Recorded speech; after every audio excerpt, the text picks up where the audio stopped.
Herkese merhaba. Duygusal zekadan, hislerden ve gerçek zekadan bahsediyor olacağız bu bölümde. Toplumda bir algı var. Aslında bu algıyı yaratan da insanların kendisi olduğu. Çünkü her şeyin suistimal edilmesi gibi yine bu enerji işlerini de çok fazla suistimal ettiler. Çok fazla materyal olmaktan kaynaklı değil ama bu işi yapan insanlar gerekli ciddiyetle yapmadıkları için günümüzde sezgileriyle hareket etmeye çalışan insanlar biraz hor görülüyor. Nörolojik olarak olaylara bakarsak çok daha farklı bir perspektif kazanıyor olacağız. Ben biraz nörolojik olarak bu konuya değinmek istiyorum. Ne demek istiyoruz burada? Beyin nasıl çalışıyor biliyor musunuz? Sadece matematiği iyi olan insan zeki değildir ya da fiziği iyi olan insan zeki değildir sadece. Bizim beynimizde ayna nöronlarımız var. Karşımızdaki insanı taklit edebilen. Aynı zamanda bizim beynimizde empatinin oluştuğu kısımlar var. Orada epifiz bezimiz var. Yani onlar da beynin bir parçası. Şimdi sizin matematik yeteneğiniz olabilir ve bu sizin zeki olduğunuz anlamına gelebilir, evet. Ama unutmayın ki sizin epifiz beziniz de beyninizin bir parçası ve aslında en gelişmiş bir parçası. Ve onun çalışması demek sizin güçlenmeniz demek. Sezgilerinizi daha iyi kullanabilmeniz demek. Sezgiler dediğiniz şey sizin beyninizin karşınızdaki insanı daha konuşmadan dahi onun titreşimlerini algılayarak analiz etme halinizdir. Yani sizin rasyonel zekanızın üzerinde bir işlem kapasitesi gerektirir.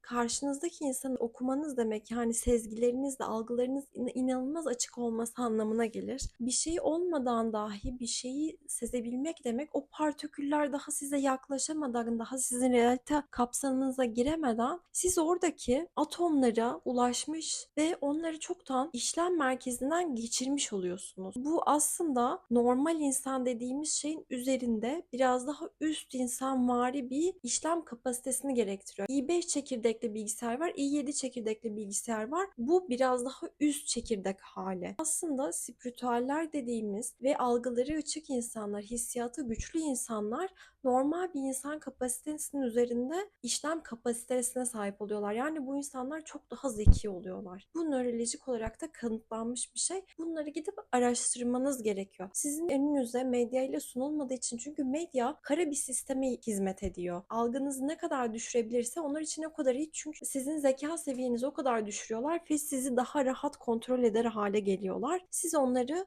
medyayı takip ederek aslında beslemiş oluyorsunuz. Ama medyadan biraz uzaklaşır ve sizin önünüze konulmayan haberlere yönelirseniz, o bilgilere ulaşabilirseniz hayatın çok daha farklı şekilde dizayn edildiğine şahit olacaksınız. Yine bu zeka konusu da böyle. Hissiyatı güçlü insanlar, sezgileri güçlü insanlar beynini, algılarını normal insan kapasitesinin üzerinde kullanan, çok daha yüksek işlem gücüne sahip olan insanlardır. Ama tabii burada da şöyle bir şey oluyor. Bu insanlar zeki ama toplumun genel yapısı medyanın bastırdığı algıyla şekillendiği için ve onlar da uyum sağlayamadıkları için bu sefer uzaylı konumunda kalıyorlar ve hiçbir zaman topluma dahil olamayabiliyorlar. Burada da aslında şuna soyunmaları gerekiyor bir insanların. Fazla iyi bir analiz yeteneğine sahip oldukları için ve karşındaki insanları anlayıp güzel analiz edebildikleri için ve onlar gibi olmak istemedikleri için, çünkü onların zekasının üzerinde olduklarının farkında oldukları için oraya gitmek istemeyi reddedip onlar da toplum dışında kalmayı kendilerine caiz görüyorlar.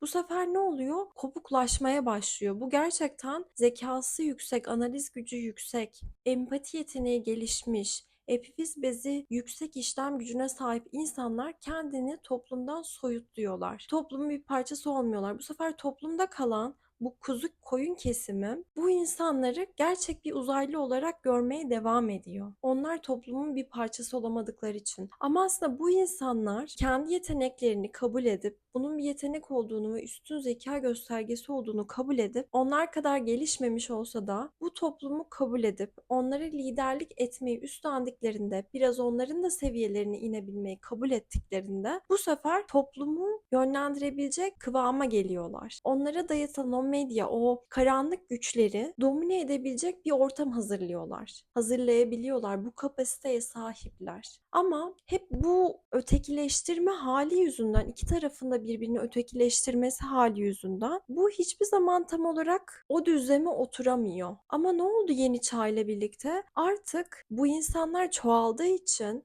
Yeni gelen jenerasyon çünkü çok zeki. Yani teknoloji çağına girdik. Artık bu çok daha kolaylaştı. Nöroloji bile bunun bu şekilde olduğunu kanıtladı ve resmi bir şekilde söyledi. Yani bu insanların aslında fazla zeki bir insanlar olduklarını söyledi ve kabul etti. Teknoloji gelişiyor. Yeni gelen çocukların DNA'ları farklı, bunlar farklı geliyorlar derken uzaylı dediğimiz bu insanlar aslında normal insan kapasitesine doğru çekiliyor. Yani doğa kendi içinde bu döngüyü artık sağlamaya başladı. Zekanın ve teknolojinin ileri şekilde gelişmesiyle birlikte bu düzen kendi içinde oturmaya başladı aslında. Sadece hala anlamayan bir kesim var. Bunu tam olarak dillendiremeyen bir kesim var. Onun için özellikle belirtmek istedim. Aslında şu an dünyamızda olan şey de bu. Normalleşen şey sezgilerin, spiritüalliğin daha üst bir zeka olduğu hali, bunun sağlıklı yaşam şekli olduğu hali, sizin üst seviyeniz olduğu hali. O yüzden toplumda çoğu insan yogaya başladı, pilatese başladı, enerjiyle temizlenmeye odaklandı, evlerimizde tütsüler yanıyor çoğumuzun, ritüeller yapıyoruz derken yani biraz daha kendi ruhumuzu besleyecek kıvama getiriyoruz. Biz ruhumuzu beslediğimizde bizim algılarımız da açılmaya başlıyor, sezgilerimiz de açılmaya başlıyor, epifiz bezimiz temizleniyor, ona iyi bakıyoruz, zerdeçallar yiyoruz, sağlıklı besleniyoruz gibi gibi. Yani hepsi birbirine bağlı aslında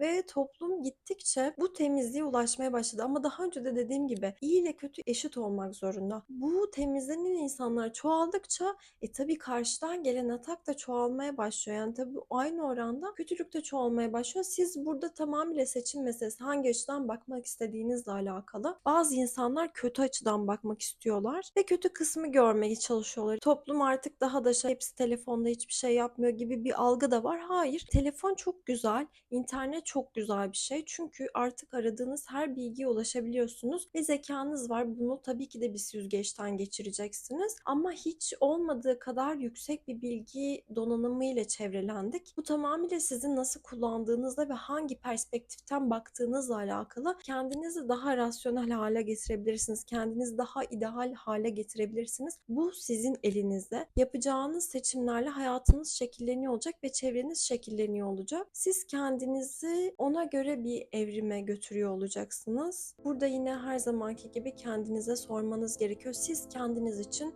neyi seçiyorsunuz?